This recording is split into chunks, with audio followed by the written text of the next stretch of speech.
it's Mike with Fast Track Automall. Today we're covering a 2017 Nissan Rogue. Nice white. Good space. Futuristic look. Plastic mud guards on the bottom to keep from the rust. Rear backup camera, all-wheel drive, 2 sets of keys. Nice little design aesthetic with the handles. And then they switched up the two-tone with the roofs and all that stuff for next one. But you know what? Rogue is a nice brand, a nice model, long-lasting, great look, and you know, for the money, just solid, reliable. Let's take a look at her opened up. I like that accent of the lights there, the little points. Nice kind of shiny chrome curve there walking up. What do we got? Let's see if I can get out of the shadow. There we go. The strut mount's looking good. Engine just chugging along. Guy did a nice job on detailing it. That's Brian. Again, you know, wheel wells having that means a lot. I give the tires of a year to 2 tops, 2 years tops. Driver's side door. You see that? That's like butt power, auto for the driver. You got power mirrors, standard controls for the seat. You know, just a recline, pull, and lift and drop.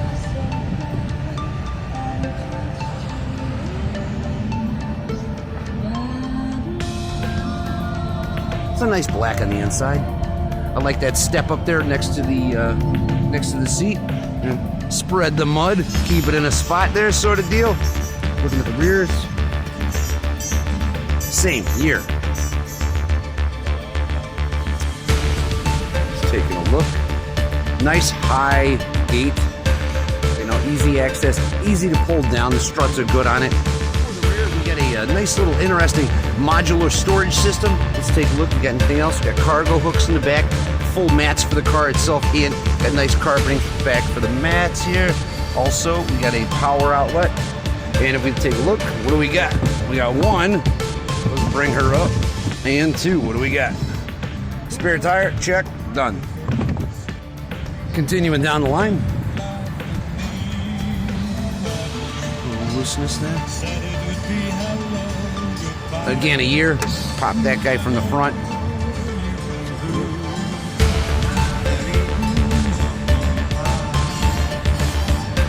Nice chrome accent handles on the inside.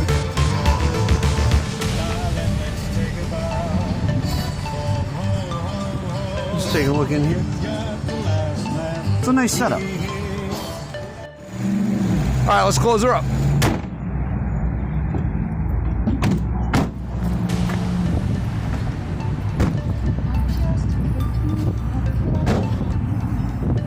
There we go. Let's take a look at window controls. We got, like I said, 1-touch auto here for the driver. Bring it down for everybody else. Everybody's good. All right, everybody coming back up. Good. Passenger. And we'll bring up the 1-touch for the driver. Going up. Testing. So for the mirrors, you just snap that where you need it to go. Let's test it. There we go. Good, quick, clean. Passenger. Done. Nice, good response rate. Again, standard controls. You lift this guy up to bring it up. You put it down to bring her down. That's it. Reclines over here. There's your pull bar to go front, pull it forward. When we look over here, we got all sorts of buttons. It's kind of quick. It's got an all-wheel drive lock. That's important, right, for Cleveland winters. Sport mode if you want to juice it up a little bit. And eco if you want to bring it back and get a little miles per gallon. Here's your traction control right there.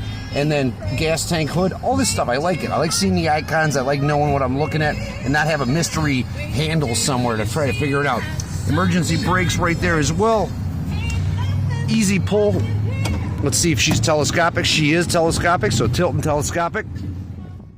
Taking a look at steering wheel controls. Let's start with the dash. We have 90,964 miles on her. Simple straight shot tach and speedometer. Your heating and cool is on the left for the engine, right is for fuel. A lot of information you can go through in the screen here. Let's bring her down because the sun is blinding. Anyways, you can go up through the menu system, all sorts of different areas. You can see what's going on the radio. I like that, you know, it's quick at the dash. So you can go through all your volume, your presets, do back, undo. So anyways, quite a bit of controls from here. Cruise control, and then we have answering the phones as well. So everything's in a shot at the Master Blaster command station. For the radio, again, we have FM, AM, XM, media, and so got all sorts of different options. We'll take her, bring her into reverse. We have a rear backup camera and parking sensors. Put her back in parking there. Stay. And we look down here. Let's see what we got. USB aux power, and that's good. And let's turn on the AC. Get it going here. Max AC. What do we got? Let's bring her. I like, again, easy buttons. It's lit up. You know what you're doing. You know what just occurred based on pushing the button. You know, it's kind of an older thing. Air conditioning's kicking in nice. Let's go heat. Actually, here, let's push max AC again, because I think it could get even colder. Let's find out. Perfect. Done. Great. Super cold. And let's bring her into heat. No AC. And how's the heat doing? Heat's doing good. Great. Hot, quick, done. All right, we'll shut her off. For the shifter, we have, just regular, reverse, neutral drive. We also have a electronic stick shift. If we look, we can just hold the brake and bring it down here and then bring it to the left. That's when it kicks in. And if we look, we now see a 1 there on the left. Now it beeps because it doesn't want us to go up a gear until we get to the proper position, but that's electronic stick shift. The center console area, easy 2-cup access, little coin drawers, deep. And then we'll bring the center console back. There's, you got a power adapter and a nice little kind of coin tray, maybe for envelopes, letters, coins, candy, whatever it is, whatever you got. Just in taking a look at it, it's a nice, clean, futuristic looking design. Take a look on the inside.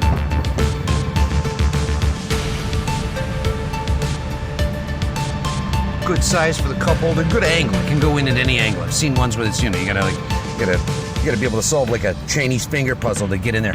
Anyways, you got 2 cargo areas there behind the seats. You got air for the people in the back, the peoples in the back. Looks like the seats move forward on a rail, so that part's nice. You got your cup holder here, it goes back up. It's kind of a 2-hand operation there. You got to pull the strap and then, so you need 2. So I'm not doing it right now because I don't have enough arms. Let's see, if you want to bring her up, that's kind of nice here. I see, you can see the rails over here. There's a pull bar in the front of the seat where you can just bring the whole seat up, and that even gives you another little layer. Let's take a look. Let's bring her down. So if you wanted to kind of lock her in here, now you have just a tiny little bit extra space, but you can move the seats up. So I know, to me that was interesting. Bring the seats back. There we go. And again, quick, easy to go back. Even Steven, everything's good. All in all, the 2017 Nissan Rogue S all-wheel drive with about 130,000 miles on it is priced at $10,150, and she is $2,750 below the market. So in the scheme of things, it's a very nice vehicle, and I think it'll last you for a long time.